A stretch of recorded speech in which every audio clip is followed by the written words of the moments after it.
یہ قربانی کرتی کیا ہے جب آپ کسی کے لیے قربانی؟ یہ بڑے سارے لوگوں نے دی،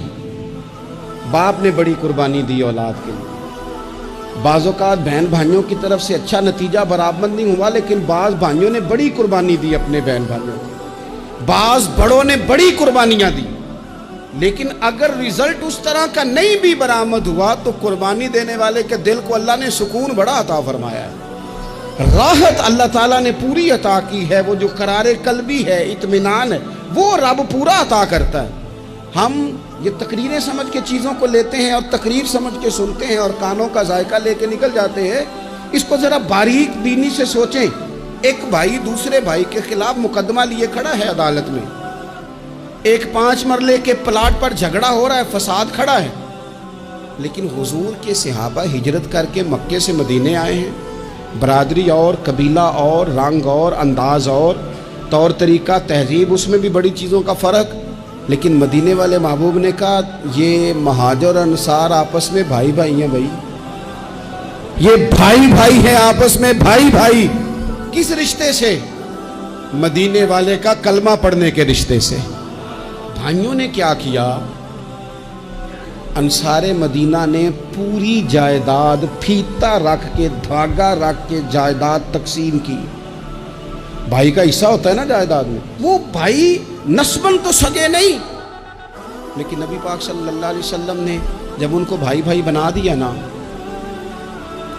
انہوں نے اپنی جائیدادیں بانٹ کے، چلتے کاروبار بانٹ کے، باغ بانٹ کے، اپنے جانور بانٹ کے اپنے بھائیوں کو دیے، اور میرا رب قرآن پاک میں ان کی تعریف فرماتا ہے، اللہ انصار مدینہ کی تعریف فرماتا ہے، کہا وَيُقْسِرُونَ عَلَىٰ أَنفُسِهِمْ وَلَوْ كَانَ بِهِمْ خَصَاصَةٌ، یہ سورہ حشر ہے۔ رب فرماتا ہے وہ اپنے بھائیوں کو ترجیح دے دیتے ہیں اگرچہ انہیں بڑی ضرورت بھی ہو۔ ایسا نہیں کہ وہ ضرورت مند نہیں تھے، انہیں حاجت تھی، ان زمینوں کی ضرورت تھی۔ پھر نتیجہ کیا ہوا؟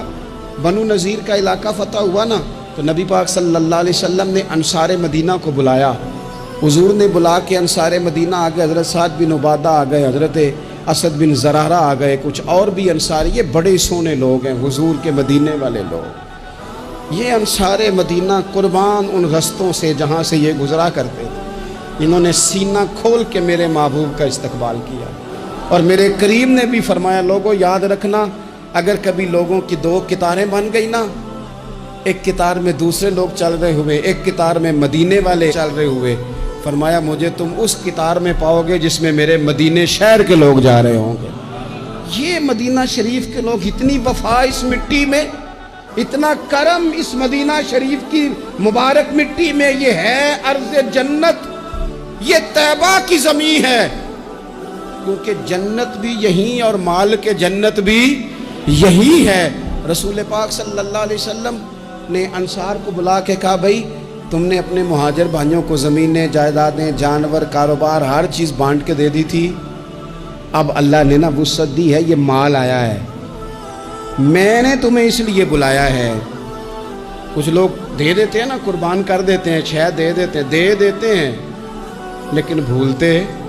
وہ یاد بھی رکھتے ہیں، یاد بھی جس کی ہر بات میں پوشیدہ ہو نشتر کی چبن، ایسے ہر صاحب احسان سے ڈر لگتا ہے،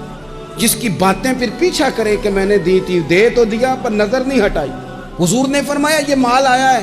اللہ نے وسعت کر دی ہے، تم نے بڑی قربانی دی تھی، اب ہم نے یہ ارادہ کیا ہے تمہیں اس لیے صرف انصار کو بلایا۔ فرمایا یہاں تو اس طرح کرتے ہیں کہ جو مال آیا ہے وہ بھی، اور جو تم نے اپنے مہاجر بھائیوں کو دیا تھا وہ بھی، اس کو اکٹھا ملا لیتے ہیں، اور ملا کر کے نا پھر تم سب کے بیچ تقسیم کر دیتے ہیں۔ یا اس طرح کرتے ہیں کہ جو تم نے مال دیے ہیں وہ مال تمہیں واپس دے دیتے ہیں، اور یہ جو مال آیا ہے یہ ہم مہاجرین میں بانٹ دیتے ہیں، تمہاری کیا رائے ہے؟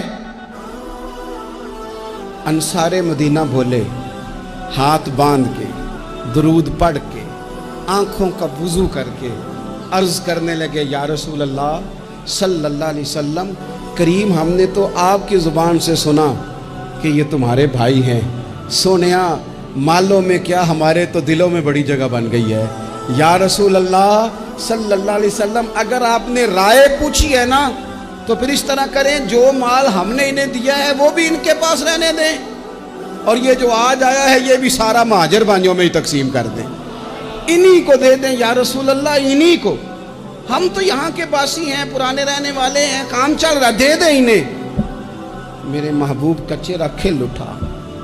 حضور اتنے راضی ہوئے کہ حضور کی رضا دیکھ کے لوگوں کی آنکھوں میں آنسو آ